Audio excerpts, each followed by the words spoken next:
चलो शुरू। Good morning student. आज के इस वीडियो में हम इक्वेशन को बैलेंस करने का दूसरा महत्वपूर्ण मेथड को डिस्कस करेंगे। इसका नाम है आयन इलेक्ट्रॉन मेथड। पिछली वीडियो में हमने आक्सीकरण संख्या विधि के द्वारा समीकरण को संतुलित किया था। आज आयन इलेक्ट्रॉन विधि के द्वारा कैसे हम समीकरण को संतुलित करते हैं इसको डिस्कस करेंगे। तो आज का हमारा ये टॉपिक रहेगा to balance equation by ion electron method. संतुलित करने से पहले हमें इसके 4 नियमों को जानना पड़ेगा। जैसे उसमें नियम थे, हम पहले नियमों को डिस्कस करते हैं, उसके बाद फिर इक्वेशन को डिस्कस करेंगे। तो सबसे पहला इसका रूल्स नंबर 1 है। इसके 4 रूल्स हैं। इन नियमों को आप ध्यान में रखेंगे। पहला नियम है हमारा, जो हमको आयनिक समीकरण या जो भी समीकरण दी होती है उस समीकरण में हम आक्सीकरण और अपचयन की आंशिक आयनिक समीकरणों को पृथक करते हैं। पूरी एक समीकरण होगी संतुलित, आयनिक हो सकती है, रासायनिक हो सकती है।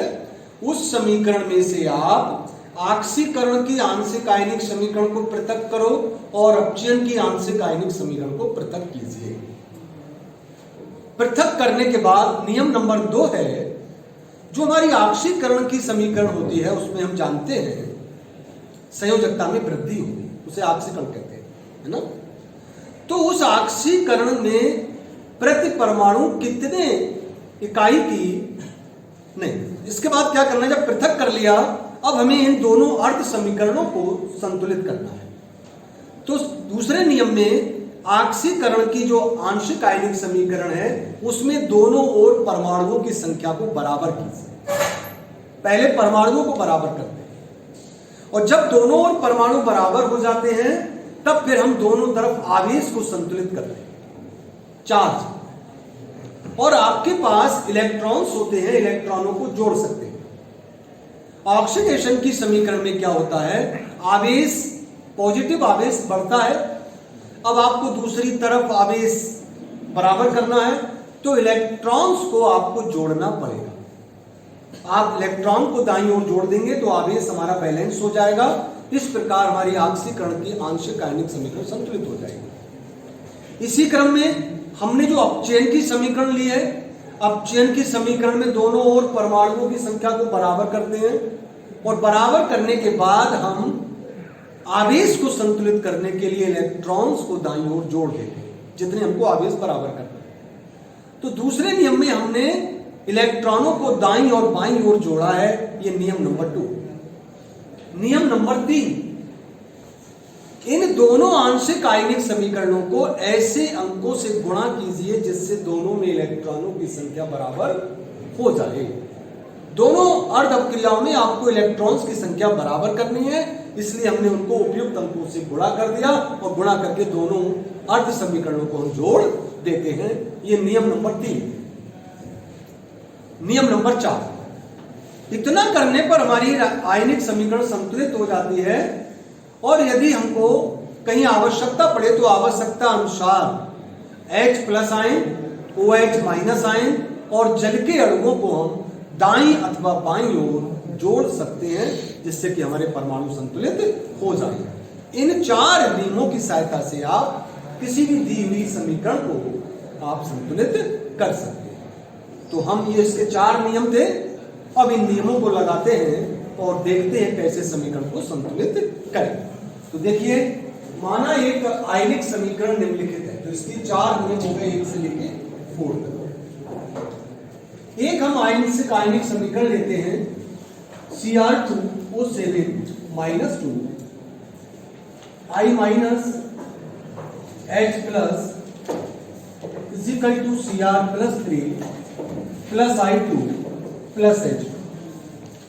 ये एक आंशिक, ये हमारी आयनिक समीकरण है, इसको आयन इलेक्ट्रॉन विधि के द्वारा संतुलित करना है। तो देखिए, अब हम पता कैसे लगाएं कि कौन सी समीकरण में ऑक्सीडेशन हो रहा है, कौन सी रिडक्शन की हो रहा है। इसके लिए हमने आपको ऑक्सीकरण अपचयन को डिटेल में पढ़ चुके हैं। Cr2O7 में अगर क्रोमियम को देखोगे तो इसकी ऑक्सीडेशन नंबर +6 आती है। यहां पर ऑक्सीडेशन नंबर +3 हो रहा है। क्रोमियम की ऑक्सीकरण संख्या में कमी होती है, कमी हो रही है, और जिसमें कमी होती है उसको हम अपचयन कहते हैं। इसको देखिए, I माइनस में I की ऑक्सीजन संख्या -1 है, I2 में I की ऑक्सीजन संख्या 0 हो गई। -1 से 0 हो रहा है, इसका मतलब वृद्धि हुई है, और वृद्धि होती है तो वो ऑक्सीकरण कहलाता है। इस प्रकार हमने देख लिया किस पदार्थ का ऑक्सीकरण हो रहा है और किसका अपचयन हो रहा है। हम समीकरण को पृथक करते हैं। चलिए पहले ऑक्सीकरण की लेते हैं। तो ऑक्सीकरण में I से आपका I2 बन रहा है। ये हमारी ऑक्सीकरण की ऑक्सीडेशन हाफ आयनिक रिएक्शन है।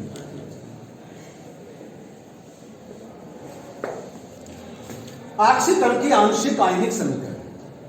अब हम दोनों तरफ परमाणु बराबर करते हैं। इधर I का 1 परमाणु है, इधर 2 है, तो परमाणु बराबर करने के लिए आयोडाइड आयन को 2 से गुणा करेंगे।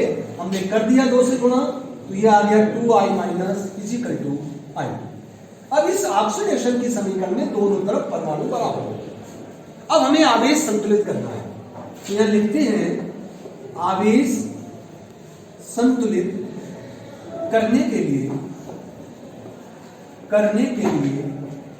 हमने कहा यहां I का -2 आवेश है, इधर 0 है, तो जब आवेश संतुलित करेंगे तो आपके पास इलेक्ट्रॉन्स हैं, इलेक्ट्रॉनों को जोड़ सकते हैं, और इलेक्ट्रॉन पर ऋणावेश होता है, इसीलिए इसका नाम पड़ा आयन इलेक्ट्रॉन मेथड। इलेक्ट्रॉनों को जोड़ेंगे आप। तो यहां 2 है माइनस का, इधर हमको -2 करना है। तो हमने कहा ना ऑक्सीकरण की आंशिक आयनिक समीकरण में आवेश को संतुलित करने के लिए इलेक्ट्रॉनों को दाईं ओर जोड़ते हैं, राइट साइड। तो 2 इलेक्ट्रॉन दाईं ओर जोड़ने पर, जोड़ दीजिए, twice I minus is equal to I2 plus 2 electron, equation number 1। ये आपकी ऑक्सीकरण की आंशिक आयनिक समीकरण संतुलित हो गई। अब हम बात करते हैं दूसरी समीकरण की। Cr2O7 -2 से ये आपका क्रोमियम बनना है, Cr+3।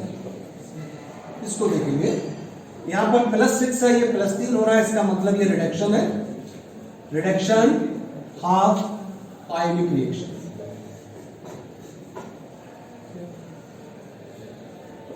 अब आप इसको ध्यान से देखिए, यहां पर क्रोमियम के 2 परमाणु है, यहां क्रोमियम का 1 परमाणु है। तो हम सबसे पहले क्रोमियम के आयन को 2 से गुणा करेंगे। जब हमने 2 से गुणा कर दिया तो क्रोमियम संतुलित हो गया। अब इधर 7 ऑक्सीजन के परमाणु लगे हैं, इधर कुछ भी नहीं है।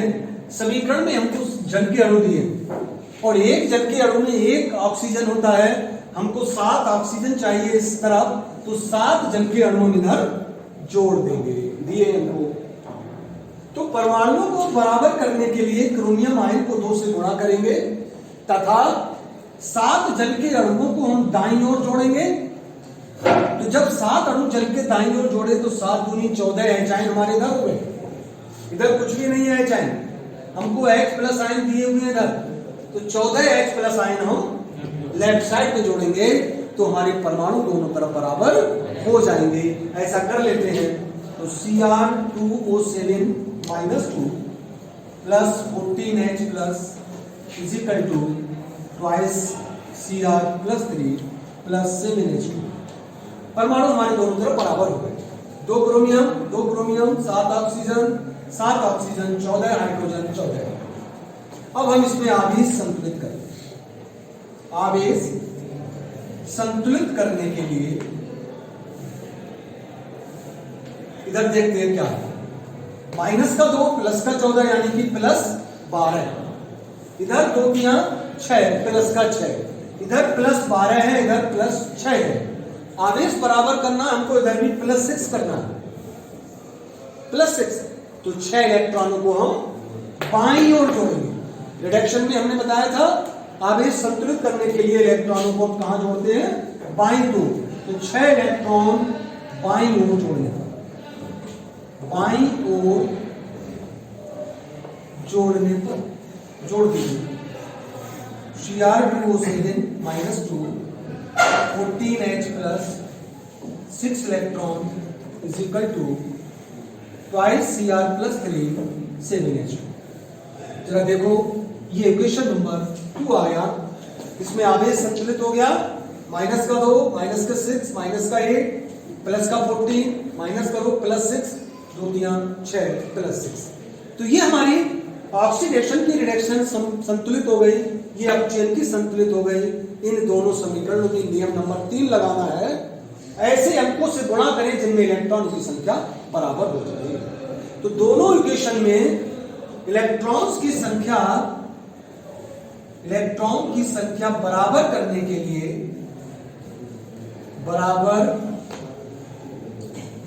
के लिए इक्वेशन समीकरण 1 को 3 से, समीकरण 1 को 3 से तथा समीकरण 2 को 1 से गुणा करके जोड़ने पर,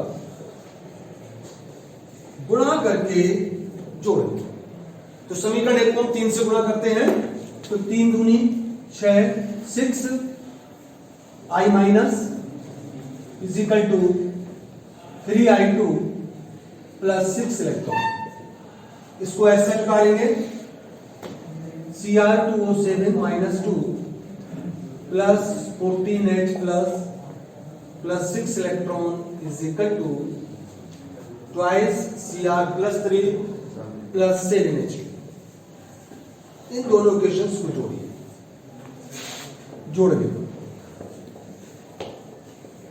6 इलेक्ट्रॉन से 6 इलेक्ट्रॉन्स को काट दीजिए, उसी रूप में लिखना होगा जिसमें हमको दी होती है समीकरण। पहले Cr2O7 माइनस 2 को लिखेंगे, plus 6I minus plus 14H plus is equal to, पहले इसको लिखना है twice Cr plus 3I2 plus 7H। अब जरा इसको चेक करते हैं, सभी नियम लगा दें। 2 chromium 7 oxygen 6 iodine 14 hydrogen 14 hydrogen. आगे इसको देखते हैं, माइनस का 2 माइनस का 6 यानी कि माइनस का 8 प्लस के 14 घटा दीजिए, प्लस 6 बचा। इधर कितना है, 2 3 6 प्लस 6 इधर है, प्लस 6 इधर है। तो ये एक पूर्ण संतुलित आयनिक समीकरण है।